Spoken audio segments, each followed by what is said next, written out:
Oh iya Kak, ini kan kita mau bahas-bahas nih dari followers Kakak. Itu ada nggak Kak yang punya masalah mengenai nutrisi buat kucing-kucingnya gitu? Mungkin saya bisa bantu jawab-jawab. Oh, ada, Gimana Kak? ada. Heeh. Tapi ini apa, Dok? Ada juga nih yang nanya nih dari follower saya nih. Kan ada nih, ada yang nanya, apa sih itu, Dok? Apa misalnya malnutrisi dan overnutrisi kucing gitu, Dok? Gimana? Tadi boleh diulangin Kak? Ada yang nanya gitu, misalnya misalnya follower saya tuh kemarin kan saya sempat buat kayak Q&A gitu ya, soal malnutrisi. Mm-mm. Ternyata masih banyak yang belum paham apa itu malnutrisi dan overnutrisi. Kira-kira apa tuh, Dok? Oke. Nah, gini, kalau yang malnutrisi itu artinya kan mal itu kan artinya kekurangan. Nutrisi itu kan nutrisi tersendiri, nutrisi itu sendiri. Nah, kalau dia malnutrisi, berarti dia itu nutrisinya kurang dari apa yang dibutuhkan oleh kucing tersebut. Sedangkan kalau overnutrisi itu berarti over, lebih. Nutrisinya itu berlebihan. Dia butuhnya misalnya cuman misalnya sekian kalori, misalnya cuman butuh 400 kalori tapi dikasihnya 500 kalori.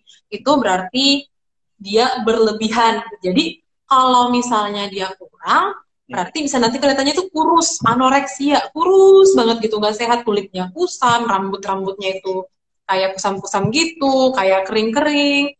Tapi kalau misalnya dia kelebihan, yang ada obesitas, kayak gitu, Kak. Kalau misalnya kayak gitu, Mm-mm. berarti malnutrisi itu bisa nyerang usia nggak, Dok? Misalnya usia kita atau senior atau dewasa, apa bisa sebagai usia, Dok? Malnutrisi dan overnutrisi itu bisa nyerang segala jenis usia, Kak. Jadi mau yang kecil, mau yang gede, mau yang udah tua, itu bisa kena overnutrisi maupun malnutrisi itu. Nah, kalau misalnya dia masih, misalnya gini nih, kalau misalnya di produknya kita tuh ada yang kitten, ada yang adult, ada yang untuk 7 plus, 7 tahun ke atas. Kalau kita ngasih yang produk kitten ke yang adult, yang udah dewasa, ini cenderung jadi overnutrisi, karena nutrisi yang dibutuhkan untuk yang lebih kecil itu, untuk kitten-kitten, itu lebih banyak dibutuhkan, karena kan masih aktif-aktifnya untuk tumbuh ya. Jadi kalau misalnya dikasihnya malah ke yang gede, ya overnutrisi dia, jadi kegendutan, gemuk. Tapi gini loh Kak, eh, ngerasa nggak sih Kak kalau ternyata sebenarnya masih banyak orang-orang di luar sana itu cenderung merasa kalau kucing-kucing yang kegemukan itu lucu gitu loh. Kayak kucingnya tuh lucu, jadi kayak dia gemuk, gempal gitu, gemes gitu. Tapi sebenarnya kalau misalnya dari masalah kandung, dari masalah nutrisinya, kucing kalau kegendutan itu dia tuh juga cenderung jadi sakit loh. Ada yang sampai ke penyakit ginjal, ada yang jadi sesak nafas, sampai kayak tulang-tulangnya itu juga jadi susah untuk berdiri, untuk bergerak, kayak gitu. Jadi sebenarnya agak bahaya juga sih Kak kalau misalnya dia tuh overnutrisi ya, kegemukan gitu. Kalau yang malnutrisi kan kita cenderung udah bilang, ya ini nih kayaknya nggak bagus nih kalau malnutrisi ya nggak sih Kak, kalau misalnya kita lihat kucing-kucing yang kekurusan itu kan kayak, wah nggak menarik kayak gitu. Tapi kalau yang gemuk itu kelihatannya kayak manis lucu gitu kan. Iya, iya. Sebenarnya bahaya loh kayak gitu. Berarti Tapi ya, ada lagi pertanyaan lagi nggak Kak? Kira-kira dari followers Kakak nih? Gitu. ya, ya. Berarti itu jatuhnya kayak obesitas gitu ya, Dok? Kalau misalnya apa overnutrisi. Hmm. Kira-kira itu, Dok, misalnya nih, Dok, ada nggak kayak faktor-faktor yang menyebabkan obesitas gitu, yang overnutrisi? Hmm. Yang overnutrisi itu ya satu kayak tadi saya bilang itu pakannya tidak sesuai dengan apa yang dibutuhkan. Itu kan yang dibutuhkan itu kita lihatnya dari life stage-nya, dari tahapan usianya, bisa dilihat dari lifestyle-nya gitu. Misalnya dia tuh kucingnya tinggal di rumah kah, atau outdoor kah, indoor kah, kayak gitu, itu perlu kita lihat juga. Kalau misalnya dia kucing yang itu misalnya juga sudah dikastrasi nih, kalau kucing yang udah dikastrasi itu kan cenderung tidak terlalu aktif ya kak ya. Kan Iya, dia tuh kalau misalnya dulu dia tuh belum dikastrasi kan daya jelajahnya tuh kan cukup tinggi. tinggi ya, keluar rumah cari jodoh kayak gitu kan. Tapi kalau misalnya dia udah dikastrasi kan dia nggak otomatis nggak cari jodoh lagi nih di luar gitu. Dia udah adem aja, udah anteng aja di rumah gitu. Kalau dia udah datang di rumah itu aktivitasnya kurang. Jadi dia tuh cenderung energinya, kalorinya tadi itu ditumpuk di dalam tubuh. Nah, makanya kalau misalnya kita selain menjaga asupan nutrisinya, Sebenarnya kita juga harus menjaga masalah keaktifan dari kucing. Jadi kalau misalnya anjing nih, kalau anjing kan biasa dibawa jalan-jalan, olahraga gitu. Kalau kucing kan susah ya kita bawa olahraga. Nah, jadinya kita harus ngapain? Ya kita ajak main. Kita misalnya nih kalau saya sering lihat itu ada orang bawa-bawa laser ya, jadi kayak diarah-arahin ke kucing-kucingnya buat main. Itu kan lumayan untuk exercise dia, kayak gitu. Dok nih, Dok, Ada ada pertanyaan nih dari Bakpao nih, bakpao.the corgi. Pertanyaan bagus juga nih. Apakah anabul kurus pasti malnutrisi? Apakah anabul kurus itu pasti malnutrisi? Nah, pertanyaan tadi dari Bakpao de Corgi, apakah anabul kurus pasti malnutrisi? Nah, kalau dia kurus ini memang sudah pasti ya, jadi bukan cuma kayak kasat mata kita lihat itu kurus, tapi memang kita lihat dari body score-nya, oke? Nah, apakah dia malnutrisi? Ya, pasti ada nutrisi yang kurang. Pasti ada nutrisi yang kurang. Entah itu proteinnya, entah itu lemaknya, entah itu dia kekurangan cairan, entah dia kekurangan karbohidrat, itu pasti ada kekurangan dari nutrisinya sampai dia menjadi kurus. Tapi memang pemberian nutrisi itu nggak bisa asal-asal dikasih aja. Jadi kayak, ini kekurusan, saya kasih lemak banyak. Nggak boleh gitu. Jadi nutrisinya itu harus seimbang juga ya para parents. Oke. Ada pertanyaan lagi nggak ya, Kak? Coba Kakak pilih-pilih deh. Saya sambil lihat-lihat juga nih. Berarti misalnya nih, kan banyak juga nih cat lovers yang suka ngadopsi kitten di bawah 3 bulan gitu. Nah, misalnya udah 2 bulan diadopsi. Nah, itu kan belum bisa lepas induk gitu. Nah, itu berarti menyebabkan ini dong, malnutrisi juga dong. Soalnya banyak banget tuh yang kayak gitu. Kalau untuk kitten itu ya, sebenarnya dia sudah bisa disapi di usia 3 minggu. 3 minggu itu sebenarnya udah bisa menggunakan produk dari kitten. Tapi memang cenderung kucing-kucing yang masih kecil itu kan belum boleh disapi ya. Paling tidak kucing itu harus bersama induknya itu sampai usia 6 minggu. Karena kalau kitten, dia harus belajar bagaimana menjadi seekor kucing yang baik gitu loh. Karena gimana ya, saya punya pengalaman nih Kak. Saya tuh punya kucing, sepertinya dia tuh disapi sebelum umur 3 minggu. Karena saya kan dapat di depan rumah saya ya, ditaruh sama orang. Nah, jadinya sampai sekarang ini kucing saya tuh cenderung tidak berperilaku seperti kucing. Jadi kayak dia kayak susah untuk grooming kayak gitu. Jadi memang bukan cuma masalah dari segi nutrisi yang biasa dia dapatkan dari ASI-nya, air susu induk kucingnya gitu kan ya. Tapi juga masalah perilakunya itu bisa terganggu kalau misalnya dia itu disapi terlalu cepat. Jadi ya jangan terlalu disapi terlalu cepat, tunggu dulu dia untuk belajar dari induknya sih. Selain dari masalah nutrisi juga untuk behaviornya nantinya. Ciri-ciri kucing terkena malnutrisi dan overnutrisi itu apa, Dok, misalnya? Dan bagaimana penanganan? Iya, kucing. Ciri-ciri kucing yang terkena malnutrisi dan overnutrisi ya. Oke, saya tulis dulu ya. Penanganannya gitu. Kata ini coach. Dan penanganannya. Oke. Nah, kalau misalnya untuk ciri-cirinya, kalau dia malnutrisi ini kan cenderung kita bisa lihat itu dari masalah apakah dia kurusnya gitu kan ya, dari body score-nya. Memang kalau untuk nutrisi-nutrisi ini kita cenderung melihatnya itu memang dari body score. Kurus, gemuk, tapi memang kalau misalnya untuk overnutrisi ini, karena nutrisi ini kan ada banyak ya macam-macamnya. Oh ya, saya kasih tahu Korans nih. Ada 6 yang sering menjadi patokan untuk nutrisi gitu ya. Memang banyak lagi contoh-contohnya, tapi 6 ini yang paling kategori utamanya. Itu air, kemudian itu ada karbohidrat, kemudian ada protein, ada lemak, ada vitamin, dan juga ada mineral. Nah, di sini saya mau jelaskan ya, kalau misalnya dia itu kebanyakan overnutrisi itu cenderung terlihatnya gemuk karena apa? Penumpukan dari karbohidrat dan protein, itu nantinya kalau misalnya terlalu banyak, itu akan cenderung menjadi lemak, kelihatannya obesitas. Nah, tapi dari kalau misalnya yang mineral dan vitamin ini juga bahaya kalau misalnya dia kebanyakan. Karena apa? Karena kan kucing, kita tahu kucing itu sering banget cenderung punya masalah di saluran perkencingannya. Kalau misalnya kebanyakan mineral dan vitamin ini, itu sering banget nantinya jadi masalah di saluran perkencingan tersebut. Penumpukan mineral, penumpukan segala macam itu bisa membuat kristal-kristal di dalam salurannya. Jadi memang overnutrisi ini banyak macamnya kalau misalnya sudah over dia, kalau sudah kebanyakan. Ciri-cirinya itu ada banyak, tapi yang paling sering kita lihat itu kegemukan. Akan tetapi tidak menutup kemungkinan juga di masalah seperti saluran perkuncingan lainnya seperti itu, dan yang lainnya juga. Kalau kebanyakan mineral juga keropos tulangnya, itu banyak dia contoh-contohnya. Sama sih, sama kayak kita juga kalau kebanyakan nutrisi juga bahaya kalau di manusia ya. Iya, iya. Tapi Oke. ya, bener nggak dok, misalnya kalau rata-rata yang misalnya overnutrisi itu kucing-kucing ras gitu?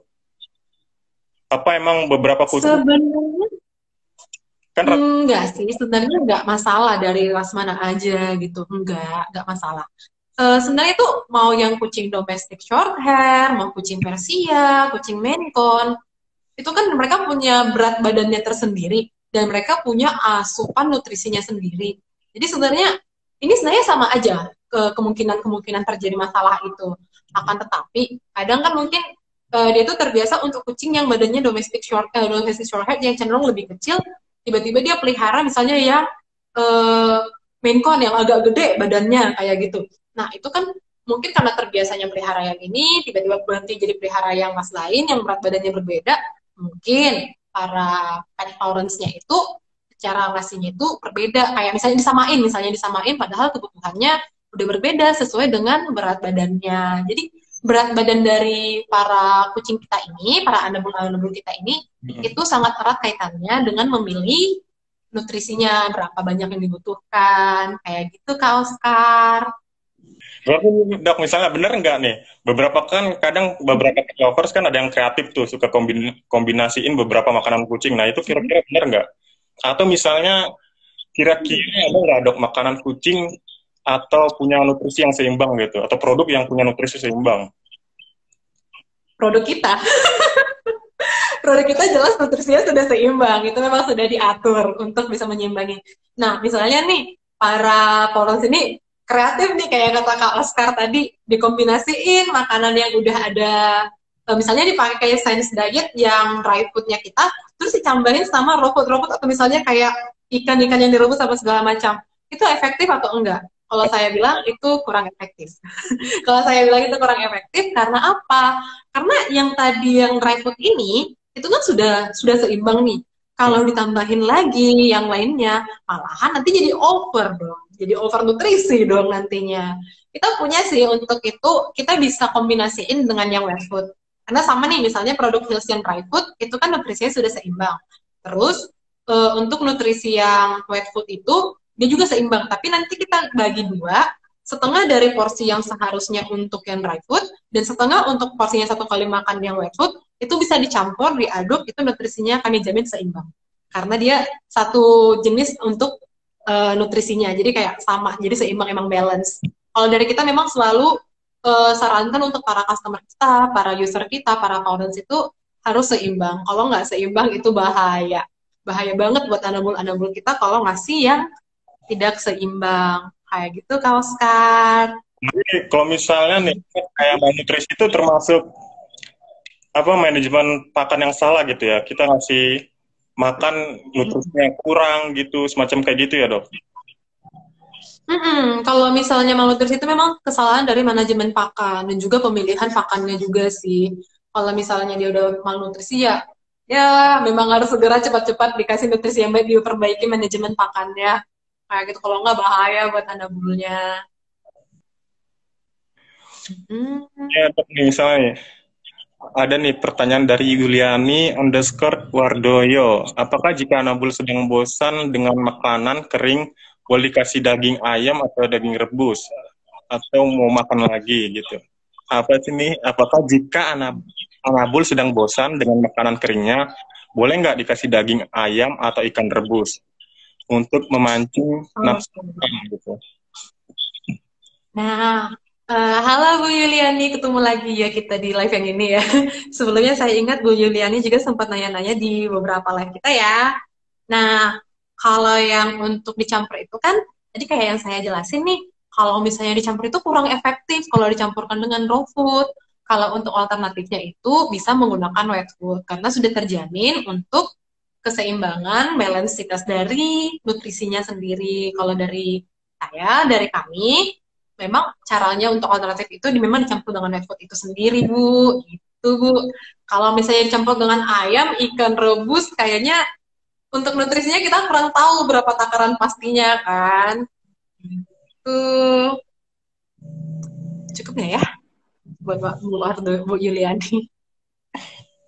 Terus misalnya dok, saya sendiri nih, ada nggak beberapa makanan kucing yang bahaya gitu buat buat kucing kita? Kayak misalnya kan kadang kita suka ngasih, sering banget tuh suka ngasih susu gitu, susu sapi yang bukan susu kucing gitu. Itu bener nggak atau salah dok? Oke, kalau yang untuk susu, gini, kalau untuk susu itu sebenarnya kucing itu kan laktos intoleran ya. Kalau dari kedokteran hewan sendiri, itu sangat tidak menyarankan lagi memberikan susu-susu untuk kucing-kucing tersebut. Karena memang mostly kucing-kucing itu laktos intoleran. Apalagi kalau misalnya pun dia kucing yang kecil banget, tidak sempat bertemu dengan induknya misalnya, gitu kan, langsung disapi cepat-cepat, itu memang ada susu untuk khusus kucing. Tapi kalau misalnya sudah lewat umurnya dari kitten, itu sebaiknya tidak usah dikasih lagi. Misalnya sudah lewat dari 3 minggu, langsung saja pakai pakan. Kalau memberikan makanan-makanan seperti dairy milk kayak gitu, itu sangat tidak disarankan dari sisi kedokteran hewan untuk para kucing. Dan juga makanan apa lagi nih yang kira-kira nggak boleh dikasih sama kucing? Kalau dari sisinya kedokteran hewan sendiri, sebenarnya tidak menyarankan untuk memberikan pakan raw food untuk para kucing. Karena apa? Pakan raw food itu kan kita sudah nutrisinya kita tidak tahu jelas berapa kandungannya, cenderung pula raw food ini ada kontaminasi bakteri. Kalau dia sudah kontaminasi, dia juga nutrisinya tidak seimbang, nanti jadi apa? Resiko untuk kesehatan hewan itu sendiri.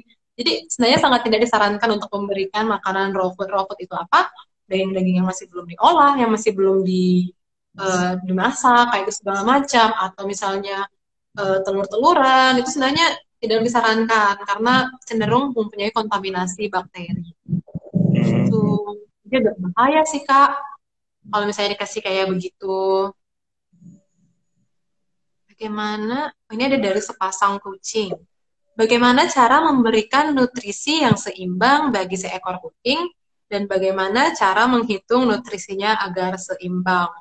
Nah, ini cara untuk menghitung nutrisinya agar seimbang itu dilihat dari umur, lifestyle, dan juga apakah dia sudah kebutuhan khususnya juga. Kalau misalnya dia itu sensitif atau gimana, itu kita harus hitung dari situ. Ada yang namanya daily rest-nya gitu, daily kalori untuk restnya itu ada. Kalau misalnya juga kalau aktivitasnya gimana, itu agak ribet memang kalau misalnya kita hitung-hitung di sini saat ini. Tapi kalau misalnya kalau pakai produknya kita tuh di bungkusnya itu sudah jelas sih, ada memang ditulis untuk berapa kilo dia berat badannya, untuk juga lifestyle-nya apa, itu kita punya pilihan-pilihannya gitu.